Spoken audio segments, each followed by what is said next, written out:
Hey guys, and welcome to the Working Money channel. So news just coming out the other day, DFSA has approved Ripple's XRP for use in Dubai International Financial Center, expanding virtual asset services. So guys, XRP is the first external virtual asset that has been approved. If you guys remember over at the Ripple Swell conference a couple of months ago, they were talking about the VARA license in Dubai, and Ripple was fairly confident that they were going to receive one. Listen to this. Ecosystem worldwide, and it takes it very seriously that Dubai is actually now at the center of everything that Ripple is doing as well, whether it is locally, regionally, or even internationally. And Ripple Swell being in the UAE is a great testament to that. XRP will bridge the oil money, baby. This is coming from Jack the Rippler here. So congratulations to Ripple for receiving that license. Binance Square reported on this too. Ripple has reached a significant milestone with the approval of its digital asset XRP by the Dubai Financial Services Authority for the use in Dubai International Financial Center.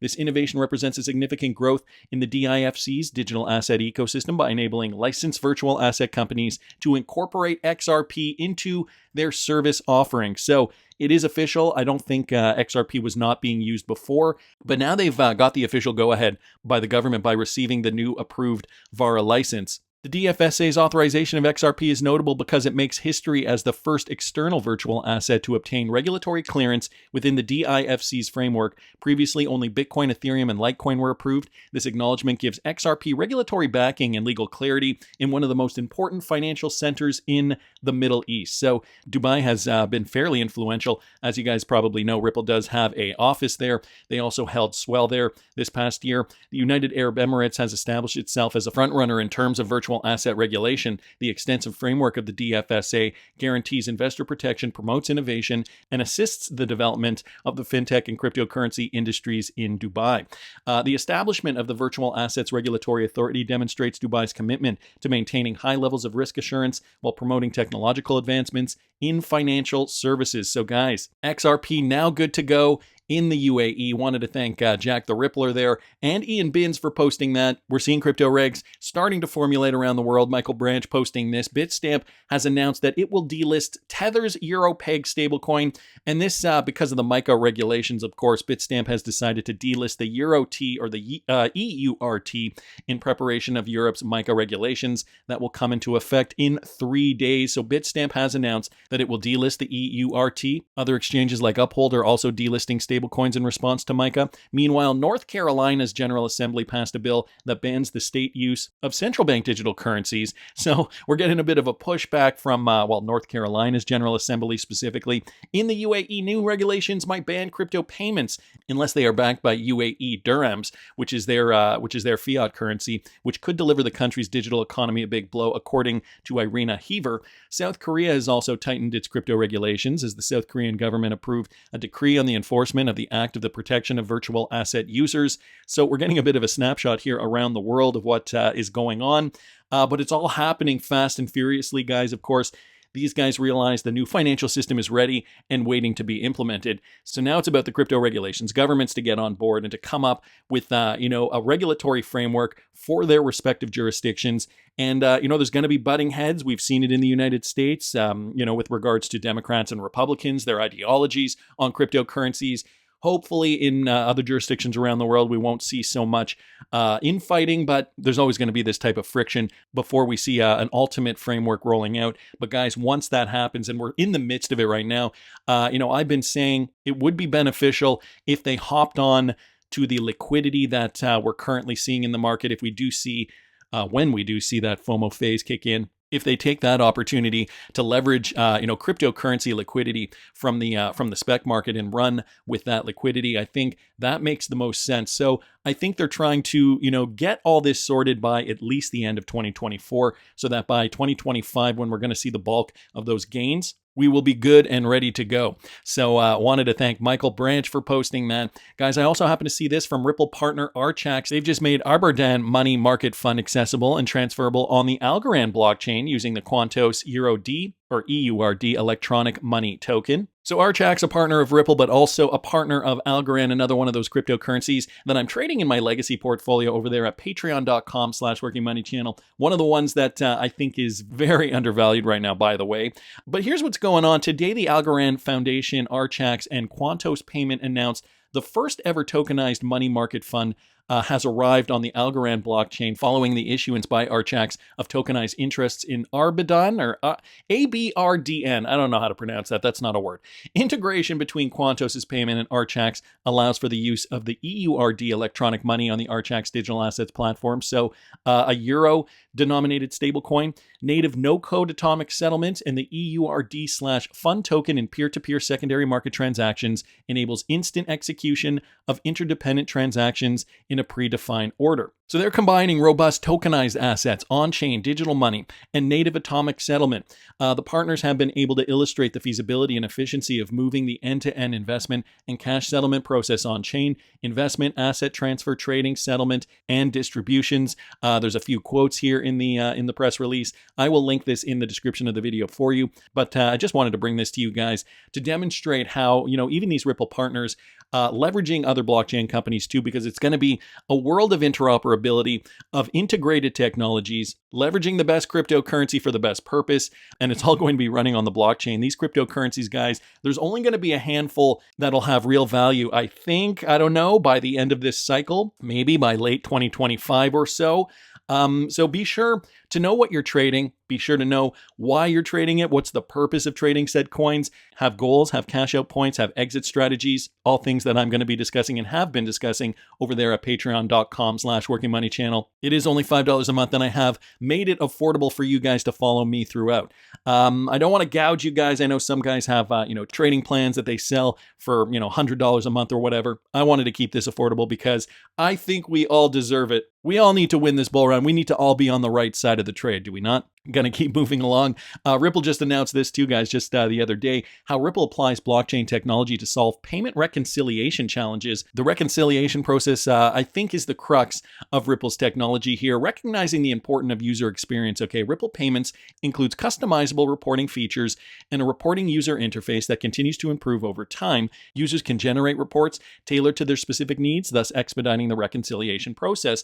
Automated reconciliation engine. Okay, so Ripple Payments facilitates real-time transaction tracking and automated reconciliation via its proprietary reconciliation rule engine. This capability significantly reduces the manual efforts involved in matching transactions, addressing the critical pain points of data accuracy and completeness. Global support team. So Ripple's global support team ensures users have access to timely assistance addressing the challenge of support access.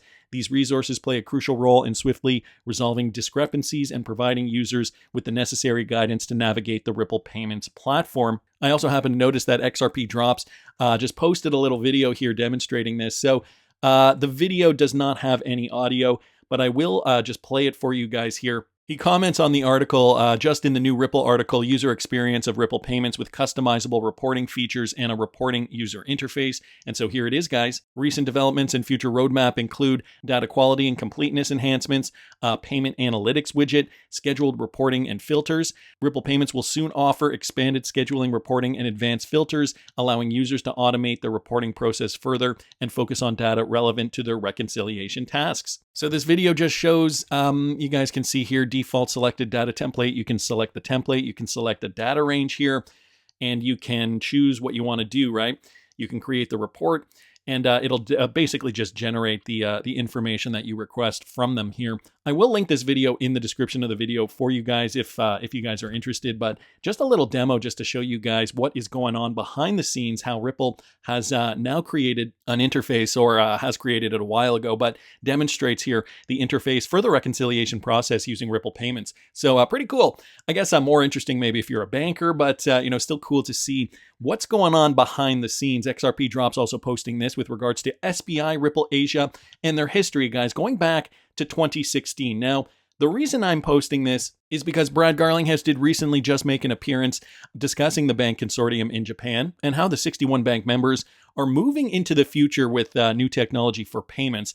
So this was the list from SBI Holdings from back in 2016. At this point in time, there were only 42 bank members, but this comprises of the consortium of banks that I've talked about in the past, those ones from Japan, the ones that are committed to leveraging RippleNet. Of course, this is a document from SBI Holdings, and SBI Holdings is one of the major Ripple partners. So here's the list here. I'm not going to list them off for you guys, but it is here, and I will link it in the description for you. Basically, Brad Garlinghouse has come out giving his congratulatory message. Listen to this. The customers, it helps all aspects of the ecosystem, reducing costs and just overall reducing friction. This is a major step forward. Just like the Internet of Information has enabled a myriad of new opportunities in business, the Internet of Value that is enabled to really low friction payments creates many new opportunities for businesses and for the banking infrastructure. There's no doubt in my mind this is a major win for the entire infrastructure and for Japan as a whole. I'll anxiously await watching and learning as the banks in Japan connect to other financial institutions around the world to extend these low friction payments to other economies around the world. I want to thank you for allowing me to join you today, and again, congratulations on the incredible progress you've made. So Brad Garlinghouse streamed in via satellite link, giving his congratulatory message video via the consortium members. At this point in time, guys, it is now 61 banks. I believe it's like 80% of the banks in Japan are now leveraging RippleNet technology. Back in 2016, it was only 42, but as you guys can see, it has grown. And, XRP will be the cryptocurrency of choice for Japanese banks. I have a feeling that that will probably be the country that will be most integrated with RippleNet and XRP, at least for the onset. And then I'm sure many other countries will follow eventually. So anyway, I wanted to thank XRP Drops just for posting that. Guys, there's also been some controversy with regards to the Federal Reserve, so much so that Crypto Basic picked up on this story here. Following Ripple's achievements in the financial sector, XRP community member Ashley Prosper speculates that the company could become a viable contender to replace the Federal Reserve. Now, I've done videos in the past suggesting that Ripple could, in fact, become its own bank, the Bank of Ripple. Why not replace the Federal Reserve? If you guys didn't catch one of the videos I did on that, I will try to find a more recent one and link it up here in the top right-hand corner for you. Despite the audacious nature of the speculation, though, the community figure outlined a 16-step strategic plan that could help Ripple achieve this milestone. Prosper clarified that this commentary does not suggest that Ripple would replace the Federal Reserve, so let's just be clear about that. However, she said that if the financial entity is required to do this, Ripple could be a top contender based on this criteria. And so I have the Ashley Prosper tweet up here. So steps that could, in fact, take Ripple to replace the Federal Reserve. Guys, check this out. So legislative support, we need the legislative support first. Obviously, enormous legislative changes would be required. Congress would need to pass laws to dismantle the Fed and establish a new entity. So, for example, she gives like Fit 21, etc. Regulatory approval, of course. Any entity aiming to replace the Fed would need approval from numerous regulatory bodies, including the Treasury, the SEC, and others. So that would be very difficult to receive, probably from the SEC, at least in its current iteration.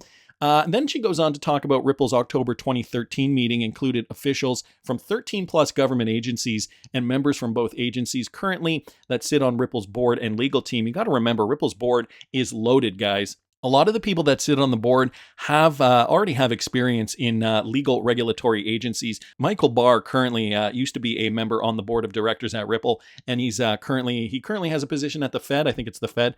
Monetary policy control. The new entity would need the capability to control monetary policy, including interest rates, inflation, and money supply, which are currently managed by the Fed. Banking system integration with the entire banking system would be necessary. So Ripple's already got that covered. Also, they have pretty much all the states covered in the United States with money transfer licenses. I think they're only missing a few at this point to facilitate smooth operations. This includes managing the payment system, clearing and settlement, and providing liquidity to banks. Ripple is integrated with some of the biggest banks worldwide and has links to ACH, Fedwire, and SWIFT. So remember that. Robust financial infrastructure, so develop and maintain a highly secure, reliable, and scalable infrastructure that can handle the vast amount of transactions and data the Fed currently manages, the XRPL, RippleNet, etc.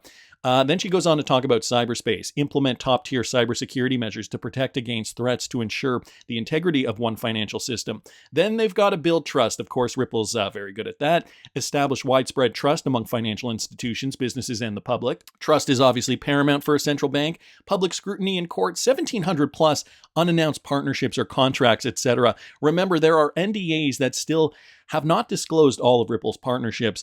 And, we already know Ripple's partnered with many of the world's central banks, but also many banks around the world. So if you think of this, okay, 1,700 plus unannounced partnerships still, who are they partnered with that we don't even know about yet? Stability, right? Prove the ability to maintain economic stability and manage crisis effectively, something the Fed has mechanisms and experience to handle. No blockchain and no asset more stable than the XRP ledger and XRP. Then we have transparent governance. Establish a transparent and accountable governance structure. This would include a board of directors, similar body that would make major policies. Of course, we already have people over there at the top at Ripple that are doing a great job. International coordination, that is probably not going to be a problem either, considering Ripple already has offices in many other different countries. So to coordinate with other central banks and international financial organizations to ensure global economic stability. Not only that, we already know Ripple does have relationships already with the ECB, the IMF, the BIS, the World Bank, so on and so forth. Currency issuance. Gain the authority to issue currency. This includes physical currency in digital forms. So, maybe it is a little serendipitous that they are releasing their new stablecoin, the RLUSD. Number 12, lender of last resort. Establish mechanisms to act as the lender of last resort to prevent bank runs, to ensure liquidity in times of financial stress. Of course, they have products to do just that. So, Ashley Prosper here knocking it out of the park, kind of picking up on what a central bank, what the Federal Reserve has and what Ripple has, and comparing the two and realizing, okay, they're really not that far off, are they? Hiring experts is number 13. Employ a large number of experts in economics, finance, technology, law, and other fields relevant to central banking. Do we need to discuss UBRI and the hackathons? Of course, Ripple's already partnered with many universities that already, foster XRPL adoption. So this is already pretty much in the bag. Not to mention the laundry list of talent Ripple has attracted to both senior and lower level positions. Number 14 is research and development. Invest in ongoing research to continually improve the financial system and adapt to new economic challenges.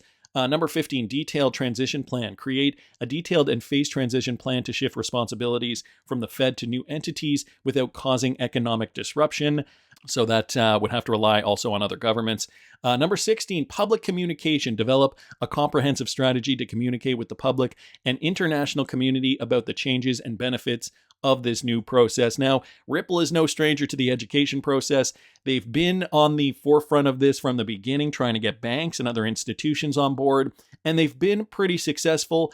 I'm sure they've, hoped that they would be more successful at this point, but, a lot of obstacles were in the way. The beer flu obviously was one of them, but now, guys, it's looking as though everything is on track. Ashley Prosper does finish this off by saying, I'm not saying Ripple will replace the Fed, but they'd be a good candidate for it. I mean, considering these 16 points that she details here, Ripple certainly is in a great position to replace the Federal Reserve. They have the technology, they have the manpower, they have the intelligence, they have everything they need other than maybe the political clout.